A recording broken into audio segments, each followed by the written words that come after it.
জেনে বুঝে এই প্রকল্পের প্রয়োজনে করা আছে, তার সাথে এই মাটি অপসারণের নেতিবাচক সম্পর্ক নাই, ইতিবাচক সম্পর্ক আছে। 16.76 কিলোমিটারের মধ্যে ইতিমধ্যে 14.41 কিলোমিটার কিন্তু অপসারণ করা হয়ে গিয়েছে।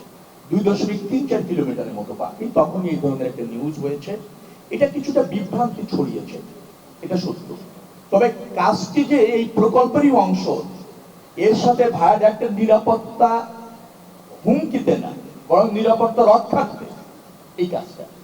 কারণ এখানে আপনার প্রাকৃতিক পরিবেশটা থাকতে হবে, ন্যাচারাল প্রবাহ অবাধ থাকতে হবে, তার অংশ হিসেবে এই কাজ। এখন যেখানে দেখছেন এভারেজে, আমি যতটুকু জানি 5.5 ফিটের মতো মাটি এভারেজ এই 16.76 কিলোমিটারের মতো অপসারণ করতে হবে। তারপর হচ্ছে স্বাভাবিক স্তরে যাবে। আগে যে স্তর ছিল সেই স্বাভাবিক স্তরের চেয়ে 8 ফিট নিচে আছে পাইল ক্যাপ। পাইল ক্যাপের পুরুত্ব 6 ফিট, তার নিচে আছে 200 ফিটের মতো পাইল, 8 ফিট।